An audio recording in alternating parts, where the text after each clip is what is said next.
en la mañana del 11 de enero del año 49 antes de Cristo, Julio César se encontraba con su ejército a orillas del río Rubicón. Es el río que señalaba el límite entre la Galia Cisalpina e Italia. Según la ley romana, si un general traspasaba ese límite con sus tropas armadas, sería declarado como un enemigo público de la República. Así que César estaba consciente de que si cruzaba el Rubicón con sus legiones, eso sería interpretado como una declaración de guerra. Cuenta la historia que después de un momento de mucha duda, César dijo a sus soldados la famosa frase latina alea iacta est, que significa la suerte está echada. Y cruzó el Rubicón con sus tropas, provocando una guerra civil que duró 4 largos años y que marcaría el final de la República Romana para darle paso al imperio. Cuando César entró en Roma, se hizo declarar cónsul y dictador perpetuo. Andando el tiempo, esa frase cruzar el Rubicón vino a significar el hecho de tomar una decisión irrevocable de serias consecuencias. Bueno, hermanos, cuando nosotros llegamos al capítulo 11 del Evangelio de Marcos, que vamos a comenzar a estudiar en esta mañana, nos encontramos con el cruce del Rubicón en la vida de Jesús. Por más de 3 años el Señor había estado enseñando la palabra, había estado haciendo milagros en Israel, pero ahora se encontraba en el principio del fin de su ministerio terrenal. Su entrada en la ciudad de Jerusalén, ese famoso Domingo de Ramos, habría de provocar una reacción en cadena que culminaría con su muerte en la cruz del Calvario durante la fiesta de la Pascua que se celebraba en Israel en esos días. Así que, a diferencia de Julio César, el Señor no entró en Jerusalén como un dictador dispuesto a aplastar toda resistencia, sino como un rey que asume la posición de un siervo para dar su vida en rescate por muchos. No llegó a Jerusalén montado en un caballo, ni rodeado de ejércitos armados, sino montado en un pollino de asna, rodeado de sus discípulos y de una gran multitud que le aclamaba sin tener un claro entendimiento de la naturaleza de su reino. César entró en Roma para gobernar el imperio con mano de hierro. Cristo entró en Jerusalén para ser entregado a un procurador romano por los líderes religiosos de su nación y ser condenado a muerte durante esa fiesta donde los judíos sacrificaban miles de corderos cada año conforme a la ley mosaica, corderos que nunca podían quitar los pecados de nadie. Todos esos sacrificios señalaban a ese gran sacrificio que habría de ocurrir en el próximo viernes de esa semana, cuando el Señor Jesucristo fuera llevado a la cruz como el verdadero Cordero Pascual que quita el pecado del mundo. La muerte de Cristo en la cruz es el tema central de toda la Escritura. La muerte de Cristo en la cruz es el punto focal de toda la historia humana. Es la línea divisoria que separa a los que se salvan de los que se pierden. Es la línea divisoria entre el cielo y el infierno. Es por eso que los evangelistas le dedican tanto espacio a los eventos que ocurrieron en esa última semana.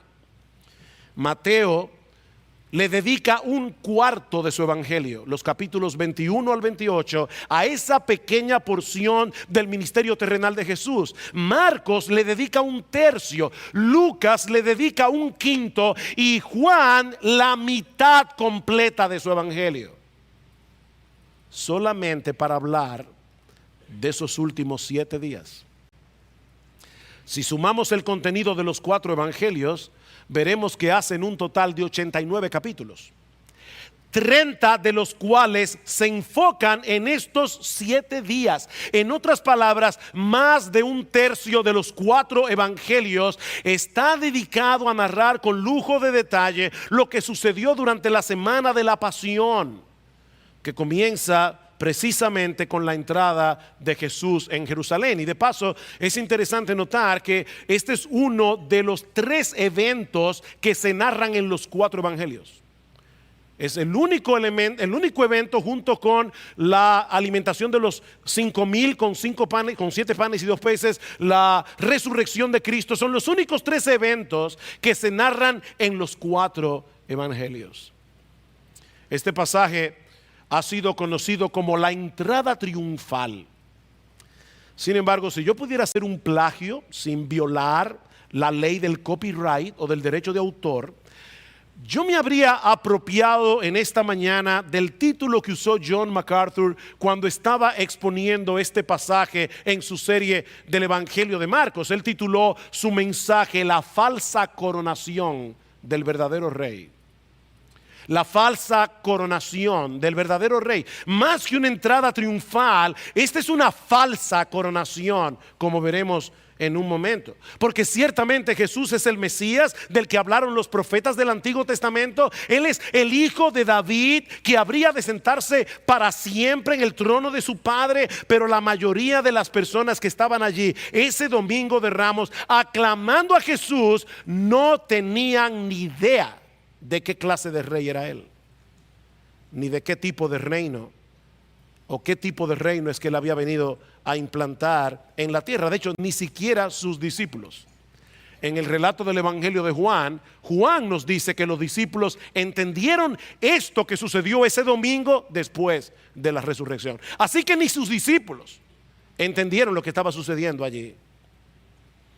Este es un pasaje significativo, es un pasaje muy sensible, que yo espero que el Señor use en esta mañana para movernos a aclamar a Jesús como rey, pero teniendo una plena conciencia de lo que eso implica.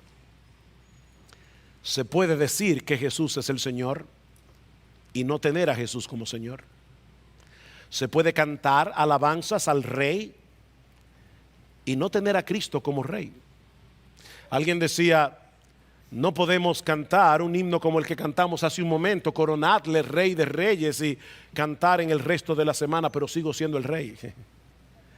No, Él es el rey, el único rey. Y no es rey el domingo, Él es rey los 7 días de la semana, los 365 días del año, y será rey por toda la eternidad. Podemos dividir este pasaje en 3 partes. En la primera, Marcos nos presenta a Jesús como un rey soberano que tiene control absoluto sobre todas las cosas. Por eso yo he titulado esta sección "La soberanía del rey". Vean una vez más los versículos 1 al 3. Cuando se acercaban a Jerusalén por Betfagé y Betania, cerca del monte de los Olivos, envió a 2 de sus discípulos y les dijo: id a la aldea de enfrente de vosotros, y tan pronto como entréis en ella, encontraréis un pollino atado, en el cual nadie se ha montado todavía. Desatadlo y traedlo. Y si alguien nos dice: ¿por qué hacéis esto?, decid: el Señor lo necesita, y enseguida lo devolverá acá. El Señor se está dirigiendo hacia la ciudad de Jerusalén desde Jericó, donde ocurrió el evento que estudiamos la semana pasada con el ciego Bartimeo. El Señor va rodeado con sus discípulos y con una gran multitud. Y cuando se encontraban a unos 3 kilómetros de la ciudad de Jerusalén al este, cerca de Betfagé y de Betania. Betania es la aldea donde vivían sus amigos Lázaro, Marta y María, y donde Cristo recientemente había hecho el milagro de resucitar a Lázaro. Cuando estaban allí, Jesús les pide a 2 de sus discípulos que fueran a la aldea de enfrente a buscar un pollino de asna que nadie había montado jamás, y que iban a encontrar exactamente en la entrada de la aldea. Ellos debían desatar el pollino y llevárselo a Jesús. Y si alguien les preguntara por qué están haciendo eso, ellos debían responderles: porque el Señor lo necesita. Ahora, hermanos, ¿cómo sabía Jesús que cuando sus discípulos entraran en la aldea, iban a encontrar un pollino de asna que nadie había montado jamás y que sus dueños lo iban a prestar sin ningún problema cuando ellos le dijeran que el Señor los necesita. Claro, si fuera en el día de hoy, nosotros, ¿verdad?, cuando estuviéramos cerca de Jerusalén, hacemos una llamada por celular o enviamos un WhatsApp y le decimos: por favor, estoy llegando a Jerusalén, manténganme el pollino listo, que estoy a punto de llegar. Pero hermanos, ellos están regresando a Jerusalén, y por si acaso, si tú no lo sabías, porque puede ser que alguien aquí no lo sepa, el celular no había sido inventado.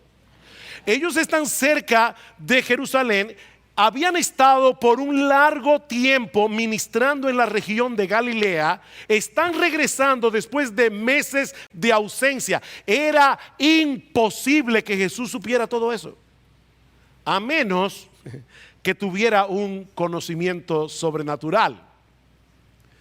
Mis hermanos, Jesús sabía que ese pollino iba a estar ahí en la puerta de la casa, que nadie lo había montado y que los dueños le iban a dar permiso a sus discípulos simple y llanamente porque Él es Dios. Él es Dios.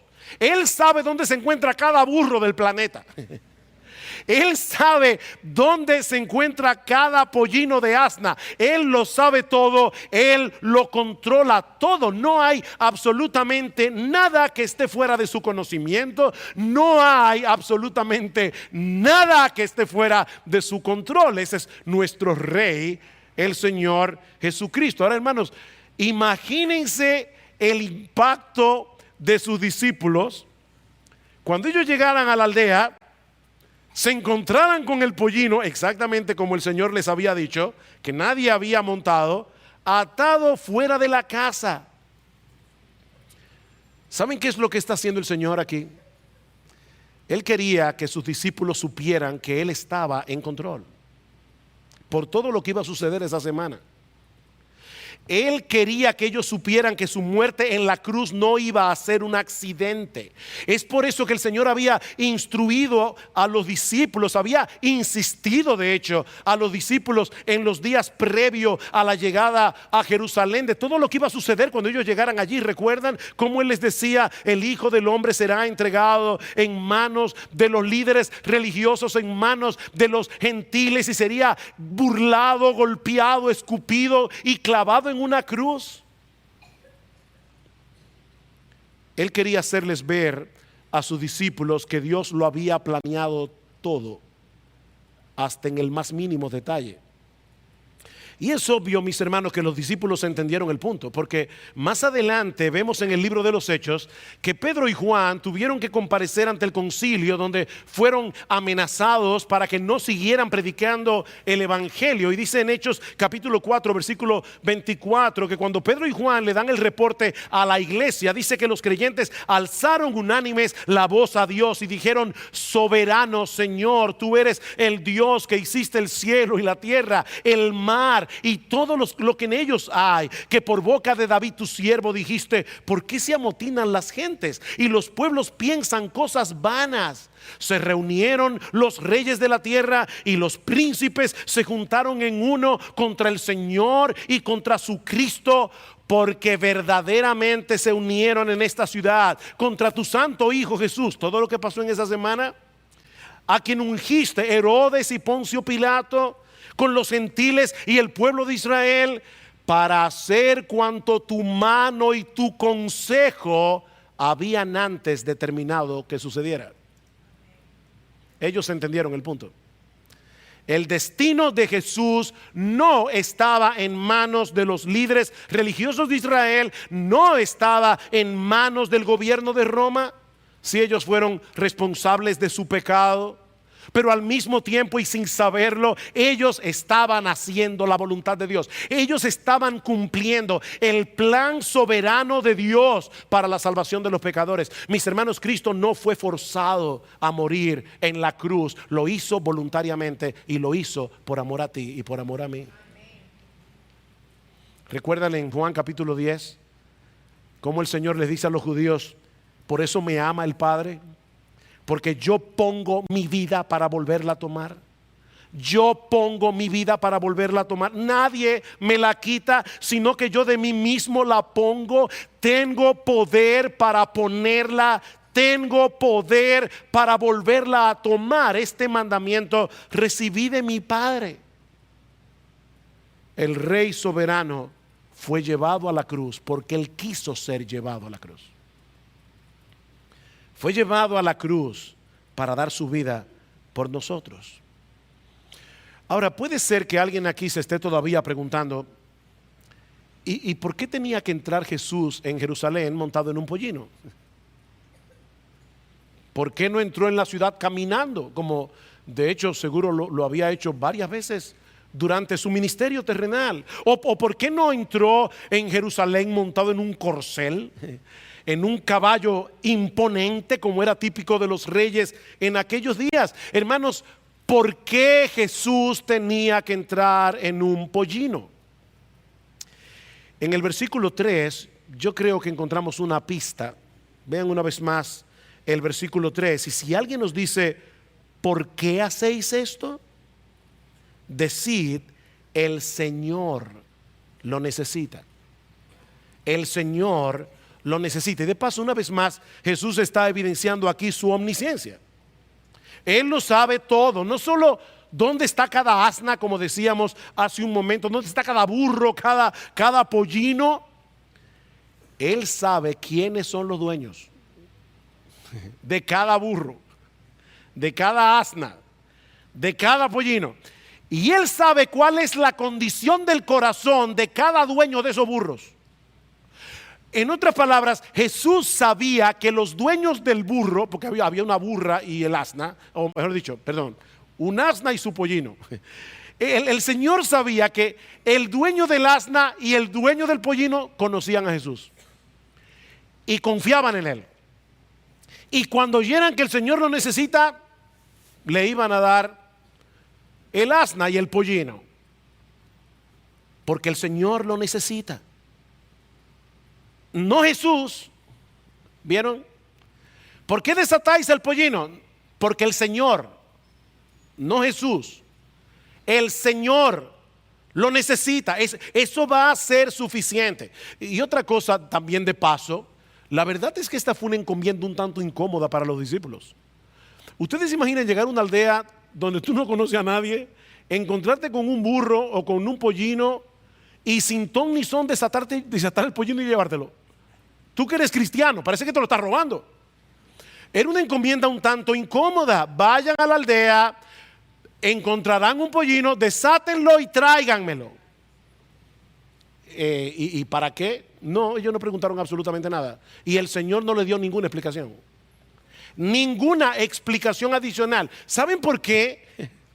Porque Él es el Señor. Y ellos simplemente debían obedecer. Mis hermanos, el Señor es el Señor. Eso es profundo. Es que nosotros a veces usamos palabras tantas veces que perdemos el significado. El Señor Jesucristo. El Señor Jesucristo. ¿De verdad tú crees que Jesucristo es el Señor? Él es el Señor. Y cuando Él nos da una orden, por extraño que parezca, nosotros obedecemos, aunque no tengamos la menor idea de lo que Él está haciendo y por qué. Simplemente tenemos que obedecer porque Él es el Señor. Los dueños van a reaccionar cuando desaten el pollino, pero díganles que el Señor lo necesita. ¿Lo necesita para qué? Díganles que el Señor lo necesita. ¿Lo necesita para qué? Bueno, el problema es que Marcos no responde esa pregunta. Pero en el capítulo 21 del Evangelio de Mateo, que es el pasaje paralelo de Marcos, dice en el versículo 4 que todo esto aconteció para que se cumpliese lo dicho por el profeta, refiriéndose a una profecía que se encontraba en el Antiguo Testamento, en el capítulo 9, versículo 9 del profeta Zacarías. Dice: alégrate mucho, hija de Sión, da voces de júbilo, hijas de Jerusalén, he aquí tu rey vendrá a ti, justo y salvador, humilde, cabalgando sobre un asno, sobre un pollino, hijo de asna. Esto fue profetizado unos 500 años antes del nacimiento de Jesús, para que fuera más que evidente que él era el Mesías. El Señor se había encargado de hacerle saber a su pueblo que su Salvador no llegaría a Jerusalén montado en un corcel, no llegaría montado en un caballo imponente para aplastar al imperio romano. No, él iba a llegar en un pollino de asna, asumiendo la postura humilde de un siervo. Ahora, no te confundas, Cristo vuelve otra vez. Y cuando Él vuelva, Él no va a venir montado en un pollino. Dice en Apocalipsis capítulo 19 que Él vendrá montado en un caballo blanco para aplastar toda rebelión y poner a todos sus enemigos por estrado de sus pies. Pero aquel domingo de Ramos, Él no entró en Jerusalén a subirse en un trono. Él entró a subirse en una cruz. Él entró a subirse en una cruz. Tu rey viene a ti, manso y humilde, cabalgando sobre un pollino, no para aplastar a sus enemigos, sino para redimir a muchos de ellos por medio de su muerte en la cruz. El rey soberano que tiene un control perfecto de todas las cosas. Mis hermanos, Él decidió ponerse a merced de sus criaturas rebeldes para vencer en debilidad. Cristo venció en debilidad. Piensen en eso, hermanos.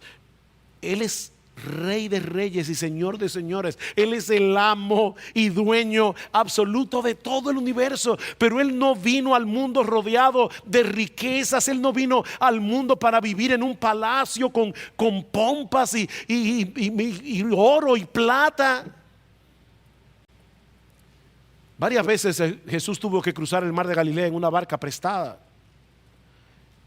Entró en Jerusalén en un pollino prestado.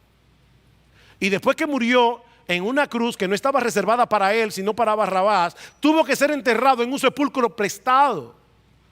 El Rey de reyes, el dueño de todo, decidió despojarse de todo para venir a salvarnos.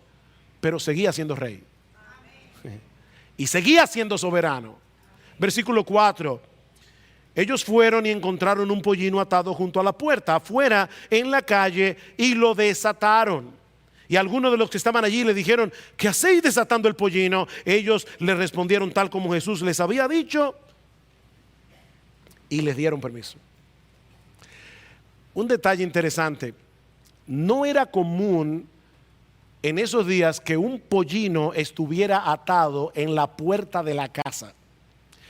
Usualmente lo ataban en el patio interior, adentro.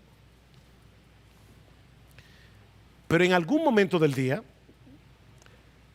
y por una razón que tal vez ni ellos mismos entendieron, a los dueños del pollino se les ocurrió la idea de sacarlo fuera de la casa y de atarlo a la puerta en la calle, para que todo sucediera exactamente como Jesús había dicho. Hermanos, yo quiero que ustedes se imaginen al Señor entrando en Jerusalén. Él está rodeado de discípulos, rodeado de miles de gente, y con su soberanía Él está moviéndolo todo para que ocurra exactamente como Él quiera que ocurra. ¿Ustedes saben la tranquilidad que eso nos da? Porque a veces parece que el mundo se mueve a tontas y a locas. No, nuestro Señor Jesucristo tiene el control. Él es soberano, Él es rey. Todo sucedió exactamente como Él dijo que iba a suceder y como Zacarías había profetizado, incluyendo la algarabía del pueblo de Israel. Regocíjate, alégrate mucho, hija de Sión. Da voces de júbilo, hija de Jerusalén. He aquí tu rey vendrá a ti. Fue así exactamente como recibieron a Jesús en la ciudad de Jerusalén. Y eso nos lleva a la segunda parte de este relato que yo he titulado La aclamación del rey. la aclamación del rey. Versículo 7. Entonces trajeron el pollino a Jesús y echaron encima sus mantos, y Jesús se sentó sobre él, y muchos tendieron sus mantos en el camino, y otros tendieron ramas que habían cortado de los campos. Los que iban delante y los que le seguían gritaban: Hosanna, bendito el que viene en el nombre del Señor, bendito el reino de nuestro padre David que viene, Hosanna en las alturas. Cuando los discípulos le llevaron el pollino a Jesús, colocaron mantos sobre el animal para que él se sentara, y así entró el Señor en la ciudad de Jerusalén, donde fue recibido por una multitud de personas que lo aclamaban frenéticamente. Durante la fiesta de la Pascua, la población en Jerusalén usualmente se triplicaba por la enorme cantidad de peregrinos que venían a adorar de todas partes del imperio. De hecho, algunos calculan, y hay formas de calcularlo, porque a veces se sumaban la cantidad de corderos que eran sacrificados, y cada cordero era sacrificado por un número particular de personas. Así que solamente había que saber cuántos corderos fueron sacrificados en esa Pascua para saber cuántas personas habían estado en Jerusalén. Era una especie de censo que hacían a través de los sacrificios, y algunos calculan que en esa fiesta de la Pascua probablemente habían 2 millones de personas en la ciudad de Jerusalén. 2 millones de personas, por lo que debemos suponer que Jesús fue probablemente recibido ese día por miles y miles de personas. De hecho, Marcos nos dice, no sé si lo notaron, que las multitudes que iban delante de él y las que iban detrás gritaban diciendo: Hosanna al Hijo de David. Habían multitudes en plural delante de él, habían multitudes detrás de él que le seguían por el camino. Y por el Evangelio de Juan sabemos que muchos de ellos habían sido testigos presenciales de la resurrección de Lázaro. Vayan conmigo por un momento al capítulo 12 del Evangelio de Juan. Esto es importante para que podamos entender por qué la euforia de esta gente. Juan capítulo 12, vean conmigo el versículo 9, dice: entonces la gran multitud de judíos se enteró de que Jesús estaba allí. Recuerden, Jesús viene desde Jericó, aparentemente se detiene en casa de Marta, María y Lázaro en la ciudad de Betania, a 3 kilómetros de la ciudad de Jerusalén. Desde ahí fue que envió a 2 de sus discípulos a buscar el pollino. Y ahora Juan completa la historia y dice: la gran multitud de judíos se enteró de que Jesús estaba allí, y vinieron no solo por causa de Jesús, sino también por ver a Lázaro, a quien había resucitado de entre los muertos. Pero los principales sacerdotes resolvieron matar también a Lázaro, porque por causa de él muchos de los judíos se apartaban y creían en Jesús. Al día siguiente, cuando la gran multitud que había venido a la fiesta oyó que Jesús venía a Jerusalén, tomaron hojas de palmas y salieron a recibirle y gritaban: Hosanna, bendito el que viene en el nombre del Señor. Así que toda esa gente que estaba en casa de Marta y María, curiosos que querían ver a Lázaro vivo, ahora venían junto con Jesús, o ya se habían adelantado y estaban en la ciudad de Jerusalén, y cuando lo vieron venir comenzaron a gritar eufóricos. Mis hermanos, estamos hablando probablemente de miles y miles de personas que aclamaban al Señor por el camino como el Hijo de David que había llegado como el Salvador de Israel. Esta gente estaba literalmente histérica por la llegada de Jesús. Cientos de años esperando el Mesías, y ahora por fin lo ven entrando por las calles de Jerusalén. Marcos dice que muchos tendieron sus mantos en el camino, otros tendieron ramos que habían cortado en los campos para darle la bienvenida, como era típico para recibir a un rey en esos días. Si ustedes van a Segunda de Reyes capítulo 9 versículo 13, van a ver que Jehú, el rey Jehú, fue recibido exactamente como Jesús. Eso era típico en aquellos días. Y al mismo tiempo gritaban: Hosanna, Hosanna. ¿Qué significa esa palabra? Esa palabra significa sálvanos ahora, te rogamos. Es una oración. Sálvanos ahora, te rogamos. En ese momento, esa multitud no tenía duda de que Jesús era el gran libertador prometido por los profetas del Antiguo Testamento. Bendito el que viene en nombre del Señor. Una cita del Salmo 118, versículo 26, que el pueblo de Israel cantaba durante la Pascua. Hermanos, por cientos y cientos de años ellos habían cantado el Salmo 118 y habían cantado bendito el que viene en el nombre del Señor. Pero ahora ven a Jesús y comienzan a cantar este salmo que tantas veces cantaban durante la Pascua: bendito el que viene en el nombre del Señor, bendito el reino de nuestro padre David que viene. Esta gente parece estar convencida de que Jesús había venido a establecer el reino mesiánico que Dios le había prometido a David. Hosanna en las alturas. En otras palabras, que nuestros ruegos lleguen al cielo, que nuestros ruegos sean escuchados en el trono de Dios, para que Dios venga a salvarnos ahora que el Mesías ha llegado. Era una euforia total. Miren, hermanos, si Jesús hubiera querido levantar una revuelta en Jerusalén en ese momento y ser coronado como rey, probablemente lo había logrado sin mucho esfuerzo.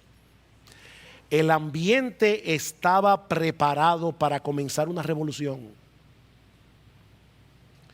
Sin embargo, unos días más tarde, muchos de los que estaban en esa multitud aclamando a Cristo como el Mesías iban a pedir a gritos que fuera crucificado. Esa misma gente iba a pedir a gritos que fuera crucificado. ¿Saben por qué? Porque se dieron cuenta que él no era el tipo de Mesías que estaban esperando. Ellos querían un líder político que librara a Israel de una vez por todas del yugo romano. Ellos querían un rey que volviera a traer a la nación de Israel todo el esplendor, toda la prosperidad que ellos llegaron a tener en los días de David, en los días de Salomón. Ese era el Mesías que ellos estaban esperando. Pero con el paso de los días comenzaron a darse cuenta que él no había venido a dominar, él había venido a morir. A morir por causa de sus pecados, de mano de esos mismos romanos que ellos querían que él expulsara. ¡Qué decepción! ¡Qué decepción! En vez de atacar el poder de Roma, lo que hizo Cristo fue atacar su religión vacía, su religión ritualista, como veremos este próximo domingo, si el Señor lo permite. Esta gente no estaba preparada para un Salvador que muere en debilidad. Ellos no estaban preparados para un Salvador que pusiera en evidencia la magnitud de su pecado, su total incapacidad para arreglar sus cuentas con Dios. No, el Mesías que ellos deseaban era el que podía alimentar una multitud de personas con 5 panes y 2 peces. Ese Mesías sí que nos conviene. Ese es el Mesías que nosotros queremos, no el que sustituye a pecadores muriendo por ellos en una cruz. Ellos querían a un Mesías que encajara con sus expectativas mundanas, con sus expectativas terrenales, pero se toparon con un Mesías que los confrontaba con su pecado, con un Mesías que los llamaba al arrepentimiento y a la fe. Así que, mis hermanos, esta gente estaba aclamando al verdadero rey, al rey de gracia, al rey de perdón, pero lo estaban haciendo con una motivación equivocada. Ellos no sabían quién era Jesús. Y ¿saben qué? Tristemente, eso es lo que está pasando hoy en muchas iglesias evangélicas alrededor del mundo. En muchas iglesias evangélicas donde se predica a un Jesús domesticado, a un Jesús que puede satisfacerte como un mesero divino todos los deseos, todos los anhelos de tu corazón. Ven a Cristo y tendrás una vida próspera y saludable. Ven a Cristo y tendrás un matrimonio maravilloso. Ven a Cristo y todos tus problemas quedarán sepultados en lo más profundo del mar. Serás una persona plena y feliz. Ven a Cristo para que puedas disfrutar tu mejor vida ahora.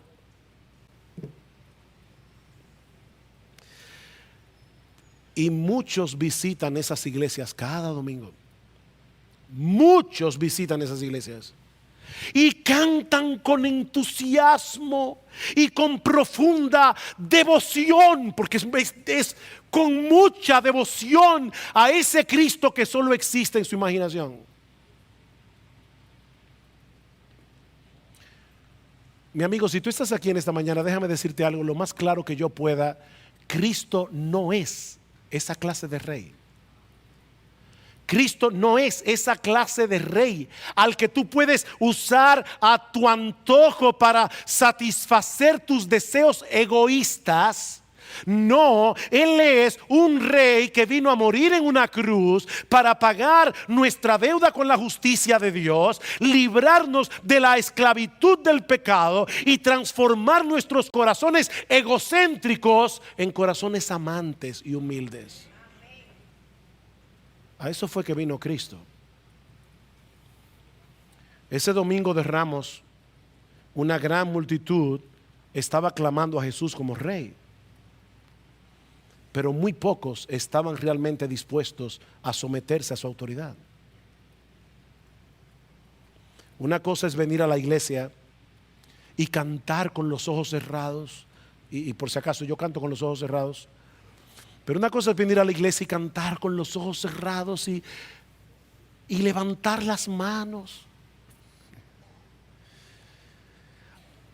y cantar que Jesús es maravilloso. Y otra muy diferente es estar dispuestos a someter nuestra voluntad a la suya, reconociéndole a Él como Señor, reconociéndole a Él como el amo, dueño absoluto de nuestras vidas. Es muy diferente. Es muy diferente. Mire, si alguien pudiera tomar el túnel del tiempo y llegar ese domingo de Ramos a Jerusalén, sin haber leído los evangelios, por supuesto, muy probablemente habría llegado a la conclusión de que Jesús estaba a punto de ser coronado como rey por una multitud que le amaba de todo corazón. Pero eso no fue lo que vio Jesús ese día. Y eso nos lleva a nuestro último encabezado: la mirada triste y penetrante del rey. La mirada triste y penetrante del rey. Versículo 11. Marcos capítulo 11, versículo 11. Y entró en Jerusalén, llegó al templo y después de mirar todo a su alrededor, salió para Betania con los 12, siendo ya avanzada la hora. Marcos no aclara lo que estaba pasando por la mente y el corazón de Jesús en ese momento en que Él estaba contemplando la ciudad de Jerusalén, en que Él estaba contemplando el templo. Pero por medio del Evangelio de Lucas podemos saber lo que había encerrado en esa mirada del Señor. Dice en Lucas capítulo 19 versículo 41 que al acercarse a la ciudad de Jerusalén, al verla lloró sobre ella diciendo: oh, si también tú conocieses a lo menos en este día lo que es para tu paz, mas ahora está encubierto de tus ojos. Cristo lloró por la ciudad de Jerusalén, y la palabra griega que se usa allí da la idea de que Él comenzó a sollozar con impíos. Él comenzó a llorar audiblemente por la religión vacía, ritualista de su pueblo. Cristo lloró por la incredulidad de la gente. A pesar de sus aclamaciones, tenían el corazón como una piedra. ¿Oíste bien, mi hermano, mi amigo que estás aquí? A pesar de la alabanza que esta gente pronunciaba con sus labios, tenían el corazón duro como un pedernal, y Cristo lo sabía. Cristo lloró por toda esa gente que unos pocos días más tarde iban a pedirle a un procurador romano y a gritos que fuera crucificado. Él lloró por eso. Él lloró por las terribles consecuencias que vendrían sobre Israel por haber rechazado a su rey. Dice: vendrán sobre ti días cuando tus enemigos te rodearán con vallado y te sitiarán, y por todas partes te estrecharán y te derribarán a tierra, y a tus hijos dentro de ti, y no dejarán en ti piedra sobre piedra, por cuanto no conociste el día de tu visitación. Wow, wow, qué triste. Unos 40 años más tarde, el general Tito sitió la ciudad de Jerusalén precisamente durante la fiesta de la Pascua, cuando estaba llena de peregrinos, para que nadie pudiera entrar ni salir. Durante meses cortaron todo suministro para que la gente no tuviera nada que comer, a tal punto que dice Flavio Josefo que la gente tenía que coser las correas y los calzados para comérselos. Y finalmente, en el mes de septiembre del año 70 después de Cristo, los soldados romanos entraron en la ciudad en una orgía de violencia. Destruyeron el templo, no dejaron piedra sobre piedra, y se calcula que 1 millón de judíos murieron en la masacre. 1 millón de judíos murieron en esa masacre. Y los que sobrevivieron fueron vendidos como esclavos. Mi amigo, déjame decirte algo: no es cualquier cosa rechazar a ese rey.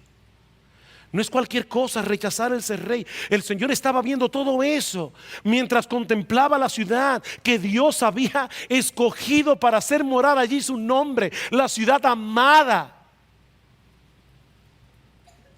Cristo lloró por la incredulidad y por la dureza de ese pueblo que el domingo de Ramos lo aclamó con tanto entusiasmo como rey al entrar en Jerusalén para dar su vida en rescate por muchos. Y cuando yo leí ese texto en estos días, preparándome para predicar, yo me preguntaba: ¿qué sentiría Jesús en muchas iglesias en el día de hoy? ¿Qué sentiría Jesús en medio de las alabanzas y las aclamaciones que se escuchan en muchas iglesias en el día de hoy? Miren, mis hermanos, se puede ser intensamente emocional en la alabanza con un corazón que rehúsa someterse a la voluntad de Dios. ¿Tú oíste eso? Se puede ser intensamente emocional en la alabanza con un corazón que rehúsa someterse a la voluntad de Dios. Aunque debemos decir que también se puede ser intensamente emotivo con un corazón obediente y sumiso que reconoce a Jesús como el verdadero Rey de nuestras almas. El problema no está en las emociones. La pregunta es si de verdad tus emociones corresponden con tu sometimiento. Esa es la pregunta. Oh, mis hermanos, que el Señor nos permita que nosotros no seamos como esa multitud.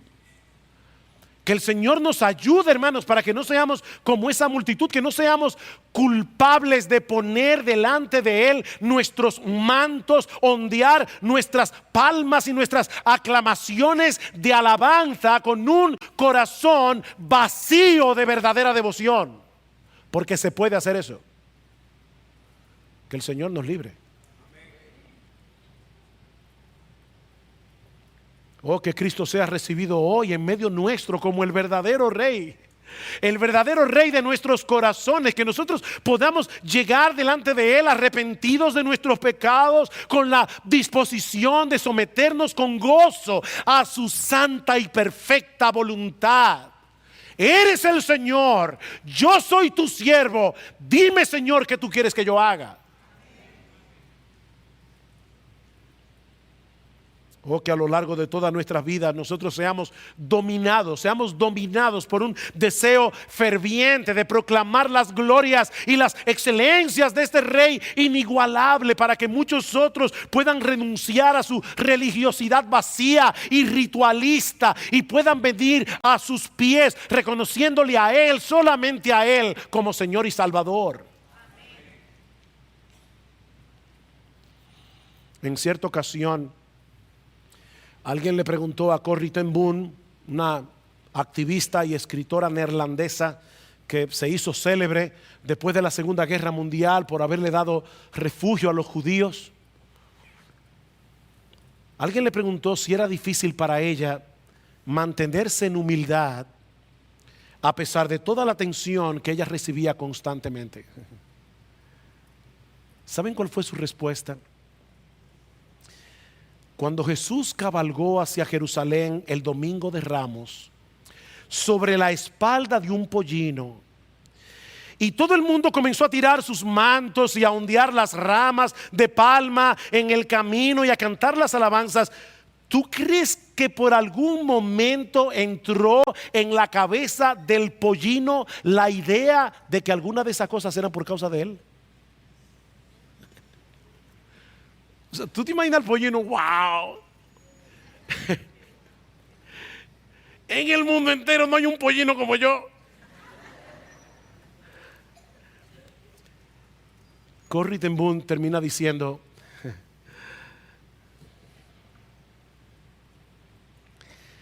si yo pudiera ser el pollino sobre el que Cristo cabalgue en este mundo, yo le daría a Él toda la alabanza y toda la gloria.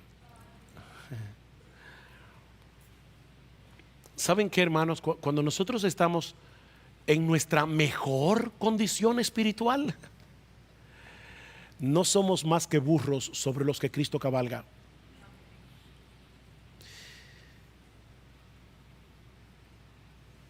Y la disposición de nuestro corazón, el anhelo de nuestro corazón es: Señor, yo quiero ser un burro fiel. Yo quiero ser un burro fiel.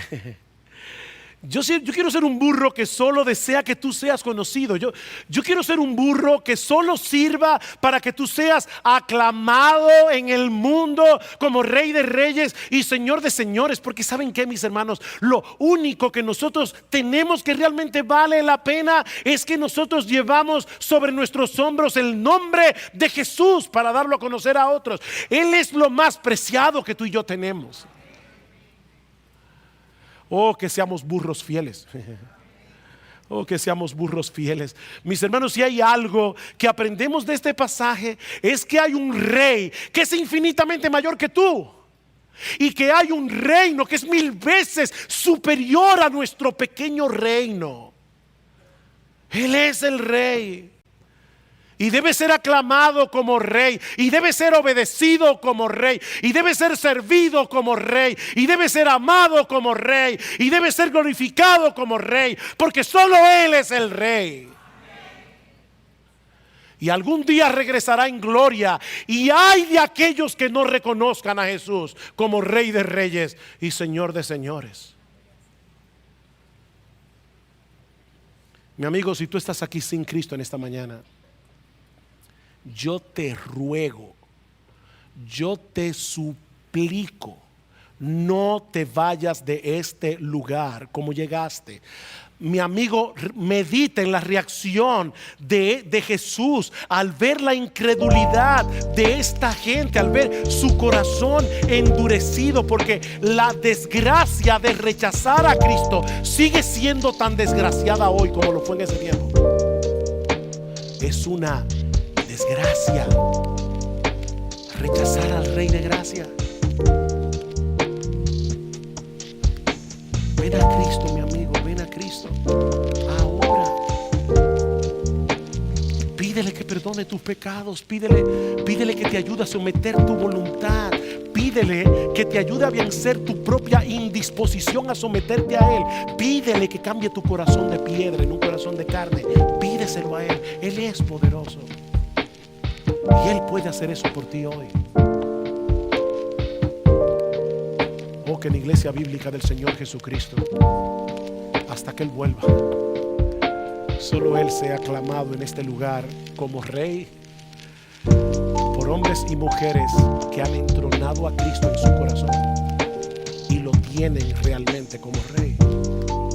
Que a Él sea la gloria, el imperio